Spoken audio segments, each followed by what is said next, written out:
할렐루야. 오늘도 새날을 주신 하나님을 찬양합니다. 오늘도 말씀으로 시작하는 이 하루, 말씀 충만, 은혜 충만, 성령 충만하시기를 주님의 이름으로 축복합니다. 오늘은 누가복음 21장 1절로 4절까지의 말씀을 봉독해 드립니다. 하나님의 말씀을 경청하시기 바랍니다. 예수께서 눈을 들어 부자들이 헌금함에 헌금 넣는 것을 보시고 또 어떤 가난한 과부가 2렙돈 넣는 것을 보시고 이르시되 내가 참으로 너희에게 말하노니 이 가난한 과부가 다른 모든 사람보다 많이 넣었도다. 저들은 그 풍족한 중에서 헌금을 넣었거니와 이 과부는 그 가난한 중에서 자기가 가지고 있는 생활비 전부를 넣었느니라 하시니라. 아멘. 오늘도 이 말씀을 통해 우리에게 주신 하나님의 음성을 듣게 되기를 바랍니다. 오늘 본문은 사람들이 성전에 헌금함에 헌금하는 장면에서 시작이 됐지요. 유대인 역사가 요세푸스에 의하면 예수님 당시의 예루살렘 성전에는 노쇠로 된 나팔 모양의 헌금함이 13개가 놓여 있었다고 전해집니다. 이 헌금함은 각각 다른 종류의 헌금을 넣도록 되어 있었는데요. 예를 들면 성전세를 내기 위한 헌금, 구제를 위한 헌금, 성전의 유지 보수를 위한 헌금, 또 성전에서 일하는 사람들의 생활비를 위한 헌금 등등 다양한 목적 헌금이죠. 우리로 말하면 이제 그런 헌금들이 있었던 것이죠. 아마도 예수님께서는 유대 지도자들과 긴 논쟁과 또 제자들에게 교훈을 베푸신 후에 잠시 휴식을 취하면서 지금 이 헌금하는 사람들의 모습을 지켜보셨던 것 같습니다.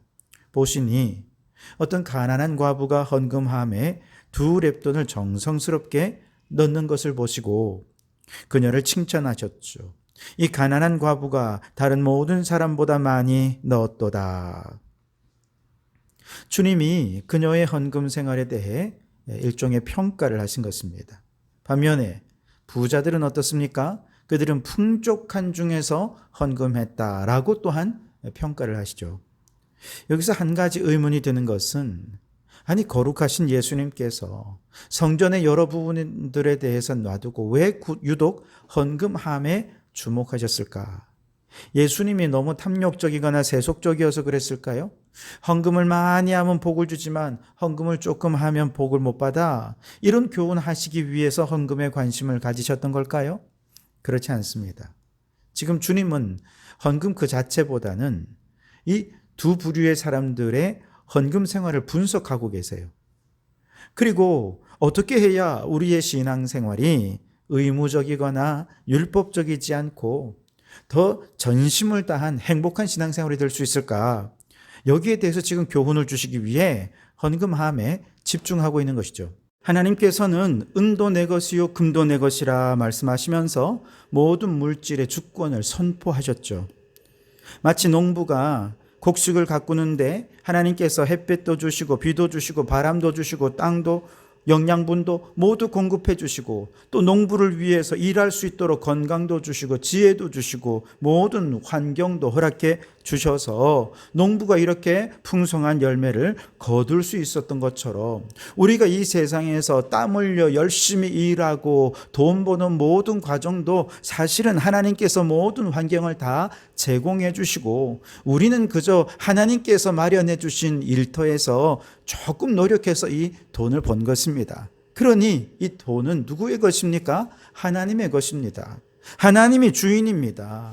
하나님의 주권을 물질 생활에 선포하고 그리고 이 물질을 버는 과정과 이 물질을 사용하는 모든 과정에 하나님의 영광을 나타내기 위해 그렇게 최선을 다할 때 사실 그의 물질 생활은 우리가 예배드리고 기도하는 것과 마찬가지로 아주 경건한 생활이 될 수 있고 그렇게 일상 속에서 우리는 정말 그 경건함 속에 행복을 누릴 수 있게 되는 것이죠.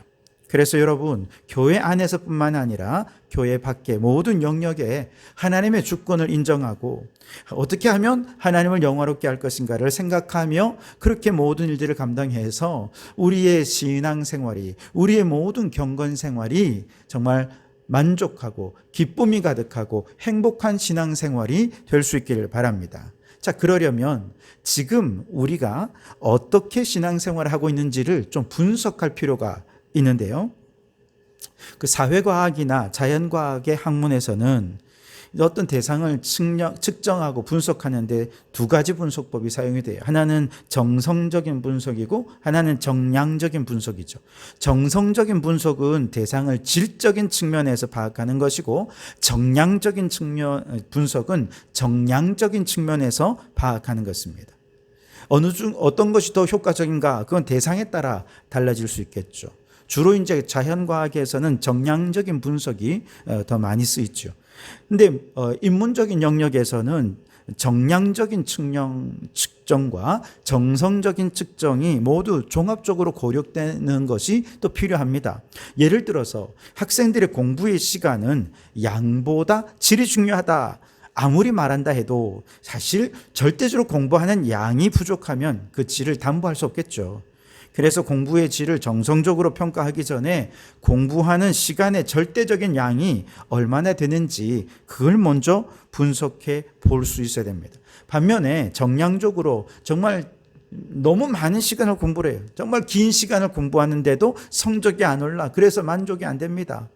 그러면 그 사람이 어떻게 공부하고 있는지 그 학생의 공부의 패턴을 쭉 지켜보는데, 그 공부의 내용을 보면 집중하지 못하는 시간이 훨씬 더 많은 거죠. 딴짓을 하고 그렇게 하고 있다면 결코 온전한 성적을 향상시킬 수 없겠죠. 그렇게 정량적으로 또 정성적으로 이 학생에 대해 종합적으로 분석을 해서 이 학생을 향해 이제 대안을 마련해 줄 수 있다면 이 학생이 만족하고 즐겁게 공부하고 또 성적도 향상시킬 수 있는 그런 대안을 찾아낼 수 있지 않을까요? 신앙생활도 마찬가지예요. 어떤 한 사람의 신앙생활을 분석할 때 크게는 이제 교회 생활 안에서의 신앙생활과 일상생활에서의 신앙생활 모두를 다 이제 고려할 수 있어야 되겠죠. 그리고 그 두 가지를 다 정성적인 분석과 정량적인 분석을 종합적으로 진행할 때 그 사람의 신앙생활이 더 정말 행복한 신앙생활을 이루어갈 수 있을 것입니다. 예를 들면 정규 예배뿐만 아니라 새벽 기도도 빠지지 않고요, 모든 정말 예배에 빠지지 않는 그런 경건 생활에 힘쓰는 성도가 있다고 생각해 보십시오. 그분은요, 정량적으로 보면 아주 그의 경건 생활의 점수는 높게 나올 것입니다. 그런데 일상생활 속에서 돈을 벌거나 혹은 그 돈을 사용함에 있어서 대단히 비윤리적입니다. 비성경적인 방법으로 돈을 벌고 그것을 사용한다면 그 사람은 정성적인 측면에서 경건 생활을 결코 높은 점수를 줄 수가 없을 것입니다. 아무리 예배를 잘 드려도 일상의 삶에서 그리스도인다운 삶을 살지 못한다면 결코 행복한 신앙생활이 될 수 없죠. 이런 사람이 행복한 신앙생활이 되도록 하기 위해서 우리는 어떻게 권면해야 됩니까? 신앙과 삶이 일치를 추구하도록 권면해야 되겠죠. 우리가 하나님께 드리는 시간만큼, 하나님과 교제하는 만큼 일상생활 속에서도 주님과 교제하면서 하나님의 영광을 위해, 하나님의 뜻을 위해 그리스도인답게 윤리적이고 도덕적이고 또 경건한 그리스도인답게 살아갈 수 있도록 그렇게 권면한다면 아마 그의 신앙생활은 훨씬 더 성장할 뿐만 아니라 행복하고 보람된 신앙생활을 할 수 있을 것입니다. 기도 생활 하나에만 조금 더 집중해 보면, 그 신앙생활을 보면 기도의 시간은 양과 질이 다 중요하지 않습니까? 기도의 절대적인 시간이 양적으로 채워지지 않으면 기도의 깊이와 넓이를 보장할 수 없죠. 기도의 맛을 몰라요, 이런 사람들은. 반대로 아무리 기도를 오래 해도 질적으로 주님과 교제하는 기도가 아니라 그저 자신의 소원을 강요하는 기도거나 중언부언하는 기도를 1시간, 2시간, 10시간을 드린다 해도 그 기도는 깊어질 수가 없죠. 주님과 영적으로 교제 나누는 기쁨을 누릴 수가 없는 불행한 신앙생활이 될 것입니다. 지난번에 누가복음 18장에서 바리새인과 세리의 기도를 우리가 비교했던 걸 한번 생각해 보세요. 바리새인도 세리도 정해진 시간에 기도의 의무를 다하는 중성스러운 기도의 사람들이었습니다. 그러나 바리새인은 그 시간에 기도 내용을 질적으로 정성적으로 평가해 보면 이건 기도가 아니라 자기 자랑이었죠. 사람들 앞에 자신의 경건을 과시하는 것에 목적이 있었습니다. 반면에 세리는 겸손히 자신의 죄를 고백하며 주님의 은혜를 사모하는 아주 질적으로 깊은 기도를 드린 것을 보았죠. 누가 행복한 신앙생활을 할까요? 당연히 세리가 행복한 신앙생활을 하게 될 것입니다. 이제 오늘 본문으로 돌아와 보면 예수님께서는 헌금하는 두 사람, 두 부류의 사람, 부자들과 과부입니다. 자, 저들은 헌금을 통해 두 사람의 신앙생활을 정성적으로 또 정량적으로 우리 예수님께서 지금 평가를 하고 계신 거예요. 자, 부자와 과부 모두 헌금을 드렸죠. 일단 두 사람은 정성적인 측면과 정량적인 측면을 보았을 때 일단 헌금 생활에 힘쓰고 있다는 점에서는 정량적으로는 높은 점수를 줄 수 있을 겁니다. 그런데 세부적으로 들어가 보면 부자는 풍족한 중에서 일부를 헌금으로 드렸고 과부는 자신이 가진 생활비 전부를 하나님께 드렸어요. 부자는 일부를 드린다 해도 제법 많은 돈을 헌금했겠죠. 과부는 겨우 2렙돈을 드렸을 뿐입니다.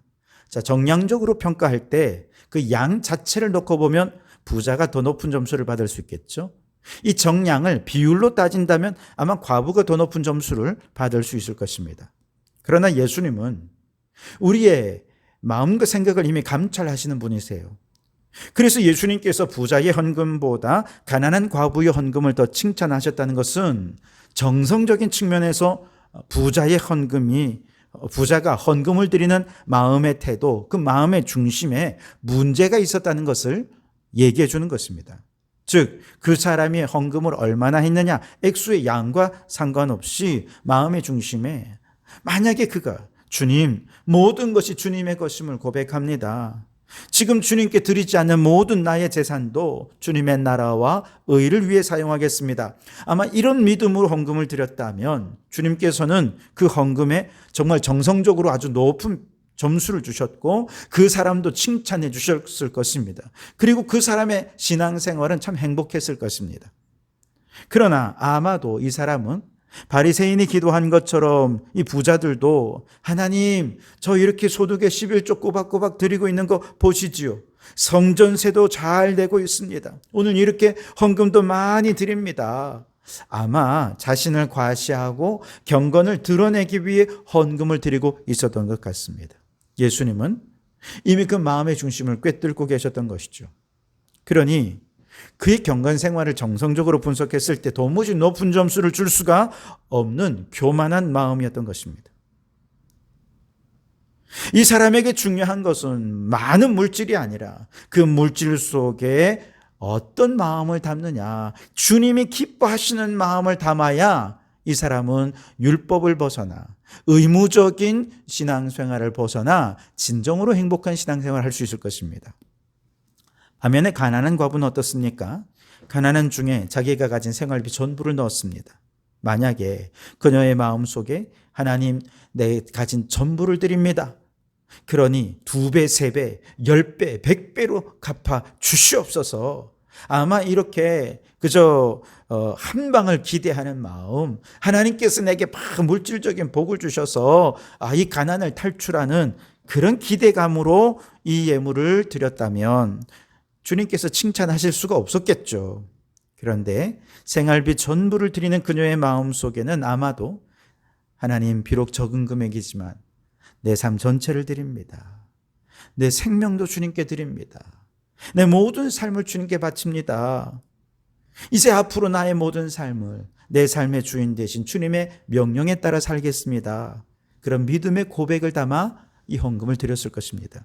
아마도 그녀는 모든 삶의 영역에서 이미 하나님의 주권을 인정하며 그렇게 주님 앞에 헌신된 하나님의 주권을 인정하는 삶을 살아왔고 그 고백에 합당한 삶의 열매로 이 헌금을 드리는 것이었을 것입니다. 그래서 예수님께서는 그녀의 헌금을 칭찬하신 것이었죠. 그렇다면 오늘 우리는 어떻게 헌금을 드려야 할까요? 예수님께서는 이미 여러분의 헌금의 액수와 헌금하는 여러분의 마음의 중심을 다 아시고 정량적으로나 정성적으로 분석하고 평가하고 계신다는 것을 인식하면서 헌금해야 한다는 겁니다. 어느 정도의 금액으로 헌금을 드려야 하나님의 주권을 인정하는 나의 믿음과 주님을 향한 사랑을 올바로 표현할 수 있을까? 어느 정도를 드려야 억지로가 아니라 기쁨으로 이 헌금을 드릴 수 있을까 등등을 고려해서 우리의 믿음과 주님을 향한 사랑을 가장 기쁜 마음으로 잘 표현할 수 있는 그런 금액을 헌금으로 드린다면 하나님께서 귀한 믿음이구나 아마 칭찬해 주실 것입니다. 그래서 여러분, 종교개혁자 마틴 루터가 그런 얘기를 했죠. 지갑이 회개하지 않으면 진정으로 회개한 것이 아니다 그랬어요. 여러분은 영적인 은사와 축복뿐 아니라 삶의 모든 영역에서 하나님의 주권을 인정하는 하나님 중심의 삶을 살아가고 계십니까? 특별히 그 가운데 물질 생활에 있어서 하나님의 주권을 인정하고 그렇게 돈을 벌고 번 돈을 사용함에 있어서 주인 되신 하나님께서 무엇을 기뻐하실까를 생각하며 물질 생활을 경건하게 일구어 가고 계신지 돌아보실 수 있기를 바랍니다. 특별히 그 물질을 하나님께 바치는 헌금을 드릴 때 주님께서 여러분의 마음과 생각을 이미 정성적으로나 정량적으로 다 분석하고 계신다는 것을 잊지 마시기 바랍니다. 그리고 그 주님 앞에 칭찬받는 과부처럼 우리도 그렇게 칭찬받는 헌금 생활, 칭찬받는 우리의 성도들이 되셔서 참으로 의무와 율법을 벗어나 행복한 신앙생활을 하는 우리 성도들이 되실 수 있기를 주님의 이름으로 축원합니다. 기도하겠습니다. 주님, 하나님께서 우리의 모든 삶의 주인 되심을 다시 한번 깨우쳐 주시니 감사합니다. 교회 안에서뿐 아니라 교회 밖에서 행하는 모든 삶에도 하나님의 주권을 인정하며 경건한 삶에 힘쓰게 하옵소서. 특별히 모든 물질은 다 하나님의 것이오니 돈을 벌고 번 돈을 사용함에 있어서 항상 주인 되신 하나님이 무엇을 기뻐하실지 생각하게 하옵소서. 하나님께 물질을 바치는 헌금 생활 또한 주님께 칭찬받는 과부처럼 마음의 중심과 드려지는 물질의 양이 일치하여 기쁨으로 헌금하고 주님께 칭찬받게 하여 주시옵소서. 그리하여 우리의 신앙생활이 더 행복하고 기쁨 가득한 신앙생활이 되게 해 주시옵소서. 예수님 이름으로 기도하옵나이다. 아멘.